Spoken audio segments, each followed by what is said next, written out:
नमस्कार विद्यार्थी मित्रांनो, आज आपण प्रकरण 2 समांतर रेषा व छेदिका यामधले संगत कोन, व्युत्क्रम कोन आणि आंतरकोन यांचे गुणधर्म अभ्यासणार आहोत। तसेच सराव संच 2.2 सुद्धा आपण पूर्णपणे सोडवणार आहोत। तत्पूर्वी माझ्या चॅनलवर नवीन व्हिडिओ पाहण्यासाठी चॅनलला सबस्क्राइब करायला विसरू नका। चला तर मग सुरुवात करूया। संगत कोणांचे गुणधर्म। सुरुवातीला संगत कोन म्हणजे काय पुन्हा एकदा आपण बघूया। आपल्या सगळ्यांना संगत कोन माहित आहे, मागच्या व्हिडिओमध्ये आपण ते बघितलं होतं।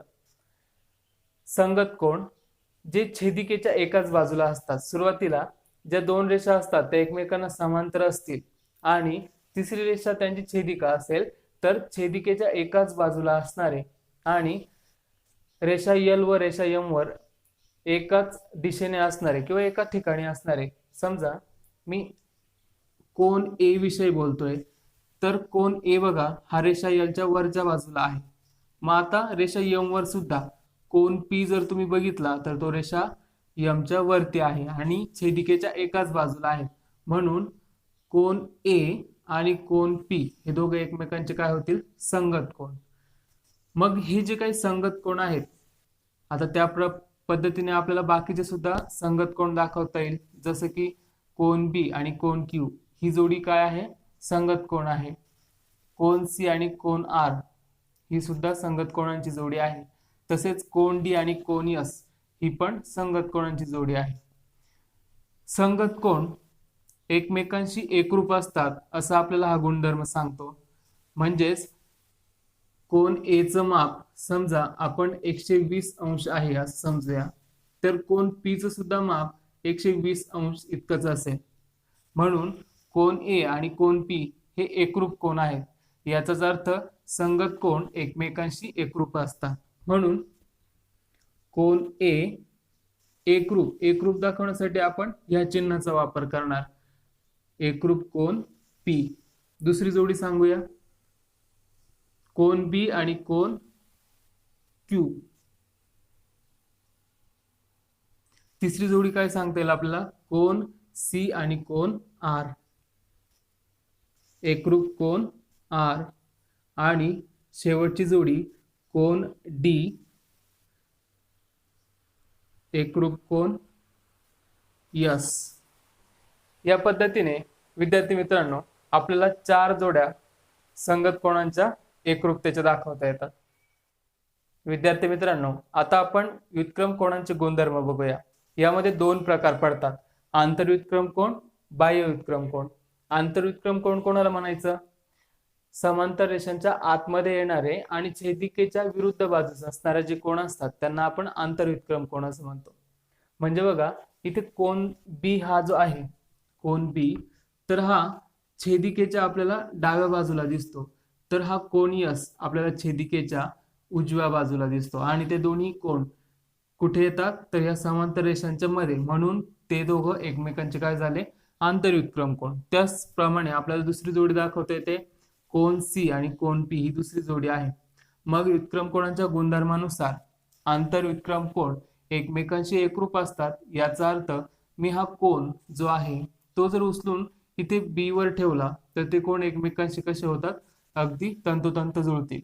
म्हणजेच कोन बी चं जितकं माप असेल तितकंच माप कोन यस चं असेल। म्हणून आपण ते एकरूप दाखवूया, कोन बी एकरूप कोन यस। आणि दुसरी जोडी असेल कोन सी एकरूप कोन पी। या पद्धतीने आपल्याला दाखवता येईल। आता बघा त्याच पद्धतीने बाह्य व्युत्क्रम कोन। बाह्य व्युत्क्रम कोन म्हणजे समांतर रेषांच्या बाहेरील जे कोन आहेत ते, आणि छेदिकेच्या विरुद्ध बाजूस म्हणजे कोन ए आणि कोन आर ही पहिली जोडी आणि कोन डी आणि कोन क्यू ही दुसरी जोडी। म्हणून आपण कसं लिहू शकतो बघा, कोन ए एकरूप कोन आर, तसेच कोन सी एकरूप कोन क्यू।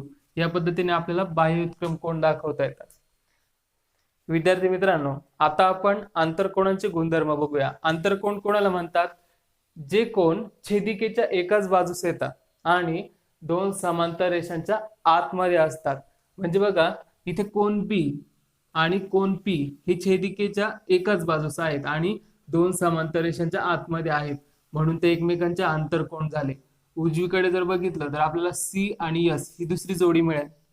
मग आंतरकोनांच्या गुणधर्मानुसार आंतरकोनांची बेरीज ही 180 अंश असते, म्हणून आपण दोघांची बेरीज जर केली, कोन बी अधिक कोन पी बरोबर 180 अंश. तसेच उजव्या बाजूची जोडी आहे कोन सी अधिक कोन यस बरोबर 180 अंश. याप्रमाणे आपल्याला संगत कोनांचे गुणधर्म, व्युत्क्रम कोनांचे गुणधर्म आणि आंतरकोनांचे गुणधर्म सांगता येतात. विद्यार्थी मित्रांनो, आता आपण सराव संच 2.2 मध्ये जो पहिला क्वेश्चन आहे योग्य पर्याय निवडा, त्यातील पहिला प्रश्न आपल्याला काय दिलाय बघा. शेजारील आकृतीत जर रेषा यम आणि रेषा एन समांतर असतील आणि रेषा पी त्यांची छेदिका असेल. बघा इकडे यम ही रेषा एन रेषेला समांतर आहे आणि छेदिका पी आहे, तर आपल्याला एक्स ची किंमत काढायची आहे.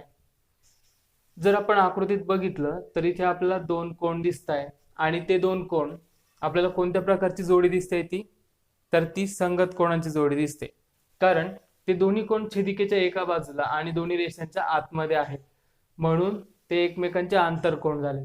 आणि आपल्याला आंतरकोनांचा गुणधर्म माहिती आहे, दोन कोनांची बेरीज किती असते तर 180 अंश. म्हणून पहिल्या कोनाचं माप 3x आणि दुसऱ्या कोनाचं माप आपल्याला दिलंय x, तर यांची बेरीज 180 इतकी यायला पाहिजे. म्हणून 3x अधिक x किती होतील 4x बरोबर 180. इकडे आपण कारण देऊया आंतरकोनांचे गुणधर्म. आपण फक्त आंतरकोन असं लिहिलं तरी चालेल. म्हणून आता हा 4 बरोबर चिन्हाच्या या बाजूला येताना म्हणजे उजवीकडे येताना तो काय होईल तर भागिले होईल, कारण 4 आणि x मध्ये गुणाकार आहे, त्याच्यामुळे x बरोबर 180 भागिले 4. आपण जर याला 4 ने डिवाइड केलं तर 4 चौक 16 आणि 18तून 16 वजा होतील म्हणजे उरतील 2. त्याच्यावर आपण हा शून्य घेणार म्हणजे 20, परत 4 ने आपण त्याला भाग देणार तर 4 25 म्हणजे 45 हे आपलं उत्तर येतं. x बरोबर 45 अंश इतकं मिळतं. मग आता आपल्याला जे पर्याय दिले आहेत त्याच्यामध्ये बघा कोणता पर्याय योग्य वाटतोय, तर पर्याय क्रमांक सी 45 अंश हे उत्तर काय असेल योग्य असेल. प्रश्न क्रमांक 2 मध्ये बघा, शेजारील आकृतीत रेषा ए आणि रेषा बी या समांतर रेषा आहेत आणि यल त्यांची छेदिका असेल, तर x ची किंमत काढा. आता बघा इथे आपल्याला दोन कोन दिलेत 4x आणि 2x. हे उदाहरण सोडवताना आता आपण काय करूया, हा जो 2x आहे याचा विरुद्ध कोन हा असेल आणि विरुद्ध कोनांच्या गुणधर्मानुसार तो सुद्धा किती असेल 2x इतका असेल.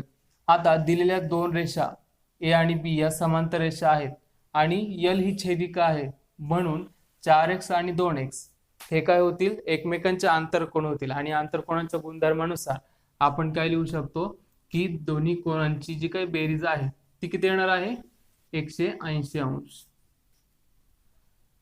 म्हणून 4x अधिक 2x किती होतात 6x बरोबर 180. म्हणून x बरोबर 180.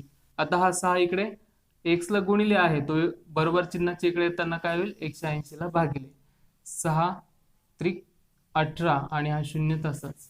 म्हणून x ची किंमत आपल्याला किती मिळाली 30 अंश.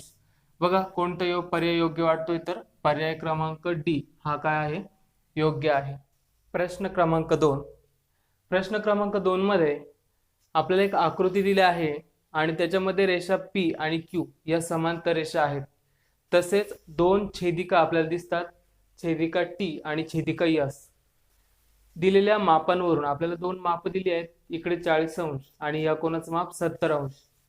आपल्याला x आणि y च्या किमती शोधायच्या आहेत. आता हे प्रश्न सोडवताना वेगवेगळ्या पद्धतीने आपल्याला सोडवता येतात. आपण जे काही गुणधर्म बघितले ते आपल्याला वेगळ्या पद्धतीने पण वापरता येतात. कोन एक्स ची किंमत काढायची असेल तर बघा इकडे आपल्याला 40 दिसतोय.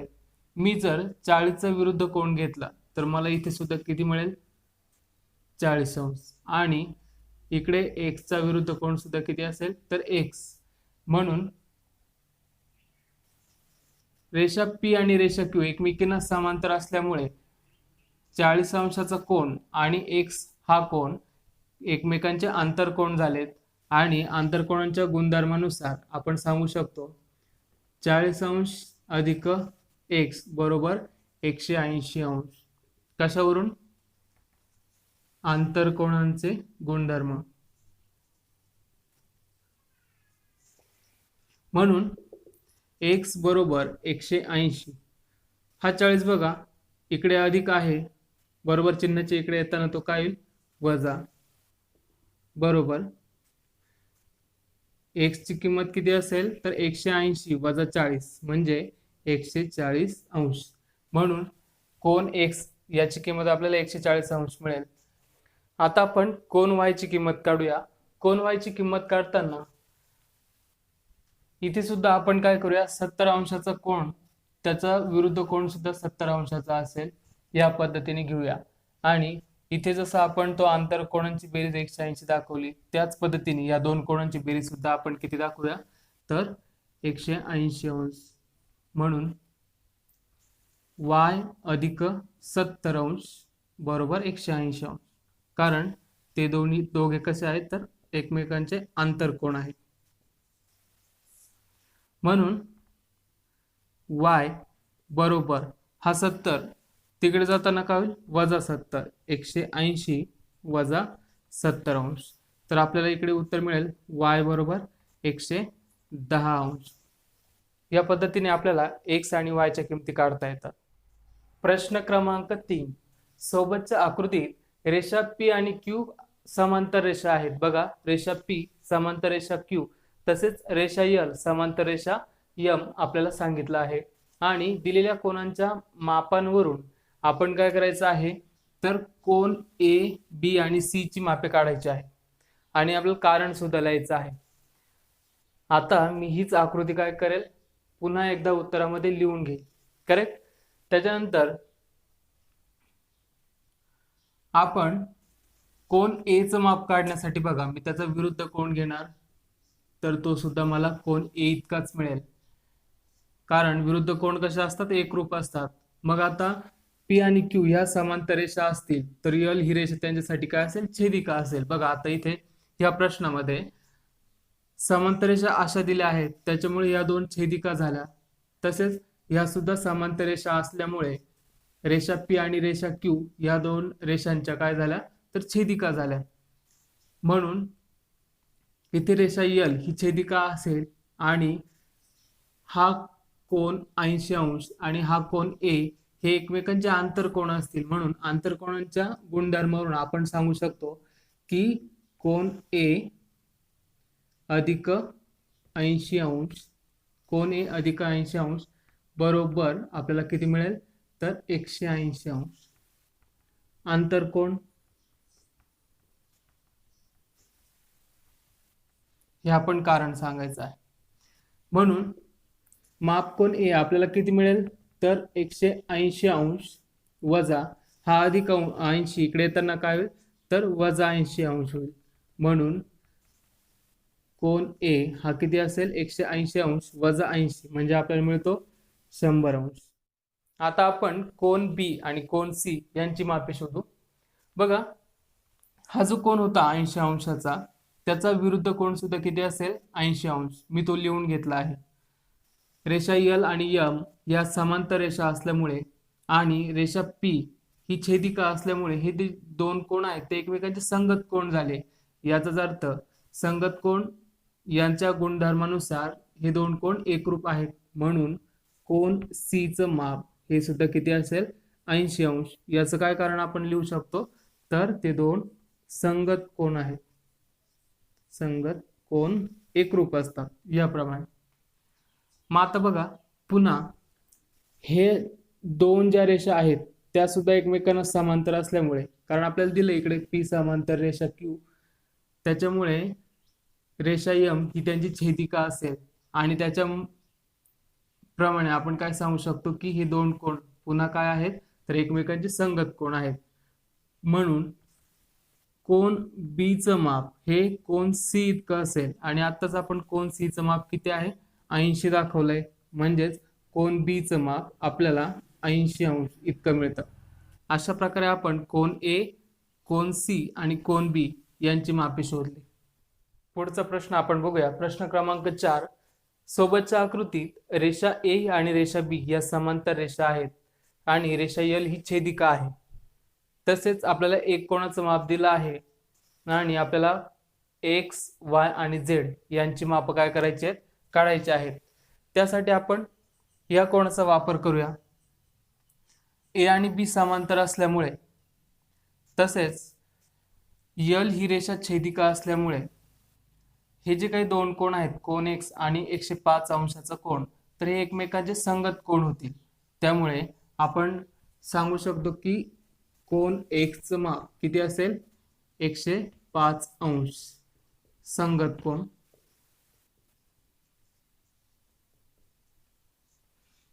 आता बघा वाय आणि झेडचं माप काढण्यासाठी आता वायचं माप तर आपल्याला लगेच कळेल कारण एक्सच्या विरुद्ध कोण आपल्याला वाय मिळतो आणि आपल्याला माहिती आहे विरुद्ध कोण परस्परांचे कसे असतात एकरूप असतात परस्परांशी. त्याच्यामुळे कोन एक्स हा कोन वाय इतका असेल. आपण कोन एक्स एकरूप कोन वाय असं लिहू आणि त्याचं कारण विरुद्ध कोन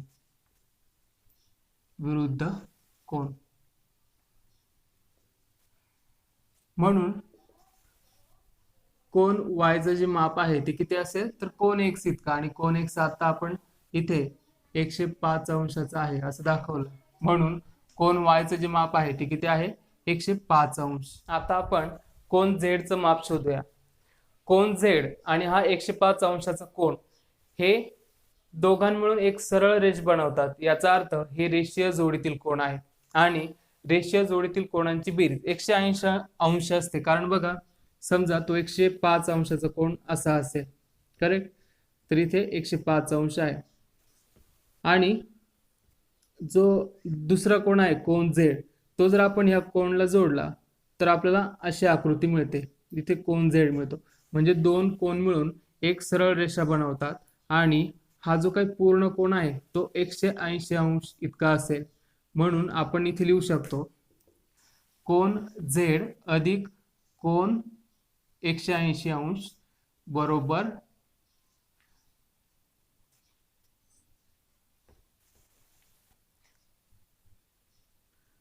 म्हणून आपण इथे लिहू शकतो कोन झेड अधिक 105 अंश बरोबर 180 अंश. याचं कारण रेषीय जोडीतील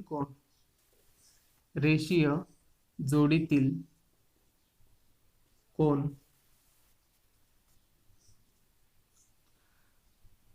मग बघा ज्यावेळेस आपण हे सोडवणार त्यावेळेस आपल्या लक्षात येईल की कोन झेड बरोबर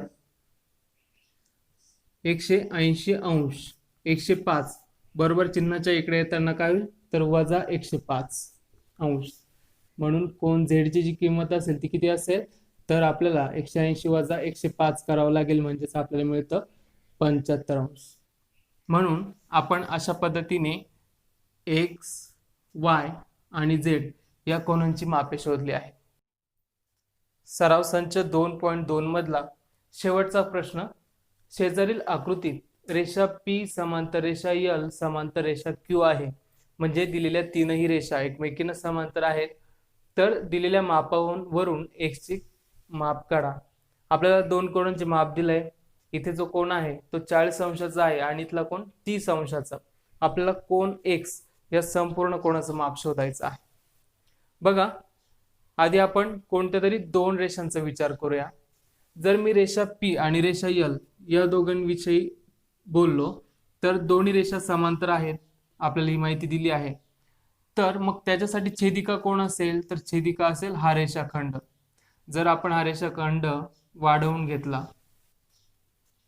तर आपल्याला इकडे एक रेषा मिळेल आणि ती रेषा पी आणि रेषा यल यांची काय असेल, छेदिका असेल.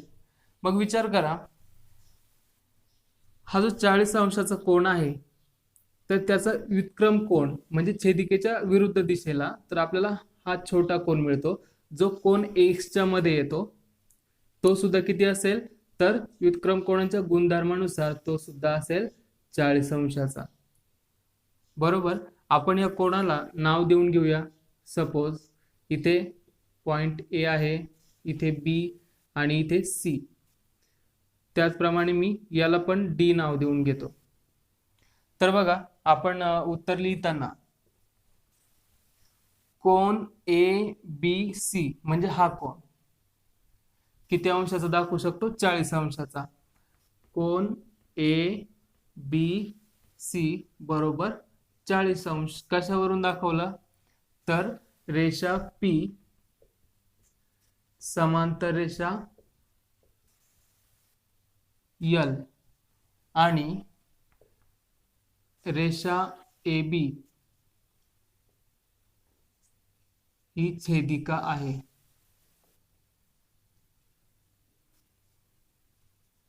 यावरून आपण दाखवू शकतो की हे जे काही दोन कोन आहेत ते एकमेकांचे व्युत्क्रम कोन आहेत, म्हणून व्युत्क्रम कोनांच्या गुणधर्मानुसार.